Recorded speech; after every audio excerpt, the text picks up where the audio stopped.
Bonjour, alors on va sortir un petit peu de l'histoire de l'amour de soi, je pense, est assez clair maintenant, et on va passer à un sujet qui est la mémoire. Alors, parce que j'ai une remarque de Gabi, toujours le même. Charles Laurent, peux-tu faire une vidéo sur la mémoire, la place de la mémoire? Je suis un grand lecteur de Krishnamurti et Eric Barret qui utilisent bien plus le terme mémoire qu'ego. Je suis quelqu'un qui ressasse beaucoup le passé, alors je me pose la question de la mémoire dans la démarche spirituelle. Alors, la mémoire, c'est comme tous les mots, a 50 sens différents. Et là, on voit il y a une question dans ce que dit Gabi. Il dit: «Je suis quelqu'un qui ressasse beaucoup le passé». Donc lui, il voit mémoire comme finalement les remémorations, les souvenirs, etc. Or, quand Barret et Krishnamurti parlent de la mémoire, c'est la mémoire, c'est ce qu'on appelle les empreintes. Les empreintes, c'est ce qui s'est imprimé dans mon âme, enfin dans mon âme ou dans ce que vous voulez, hein, dans mon intériorité et qui agit. Ça, c'est essentiel.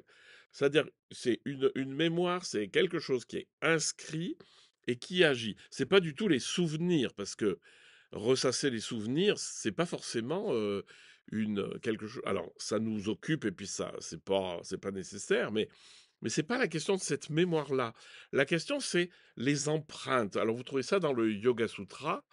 Je vous conseille plutôt de lire mon livre parce que j'essaye de l'expliquer de manière simple.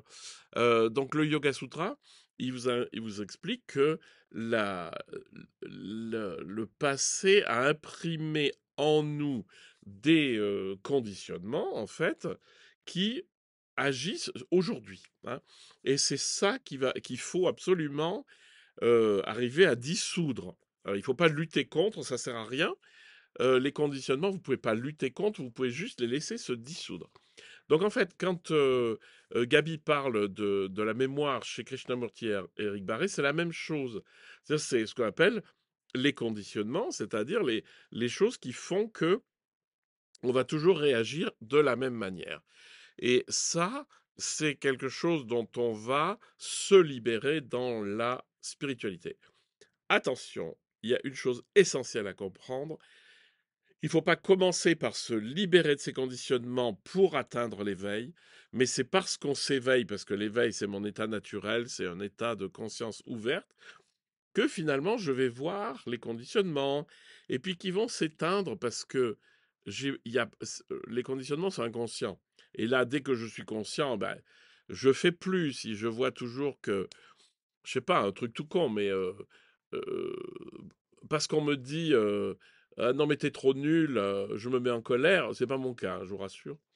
Si on me dit ah t'es trop nul, je me mets en colère, mais que je comprenne qu'en fait c'est que parce que quand j'étais enfant, on m'a dit que j'étais trop nul et enfin finalement j'ai accumulé de l'agression par rapport à ça parce que c'était pas vrai.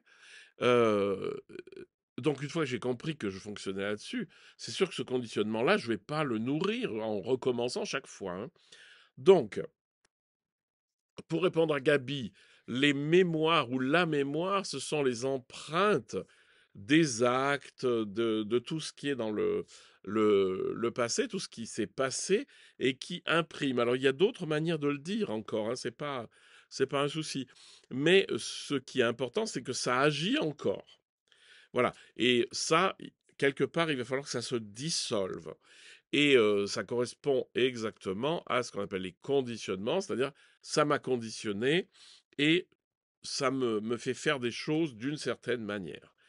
Voilà, donc en fait, c'est pas une question du ressassement des souvenirs, c'est une question des conditionnements qui se sont inscrits en moi. Alors d'où ils viennent ces conditionnements? Mais ils viennent de tas d'endroits différents.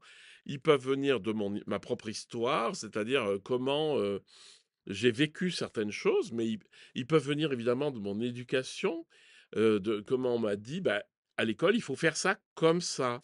Ou dans la famille, on m'a dit, ah, mais il faut faire ça comme ça. Puis la société a des injonctions aussi qui nous disent, ah, mais non, mais il faut faire ça comme ça. Et donc tout ça, ça nous rétrécit en nous mettant dans un cadre. Euh, et il y a d'autres conditionnements qui viennent, par exemple, de l'histoire de la famille. Vous savez que les malédictions familiales, ça se reproduit, mais on n'a pas besoin d'aller chercher des choses trop euh, alambiquées. Déjà, avec ce qu'on appelle l'épigénétique, c'est-à-dire le fait que je porte en moi les traumatismes des générations précédentes, c'est des conditionnements.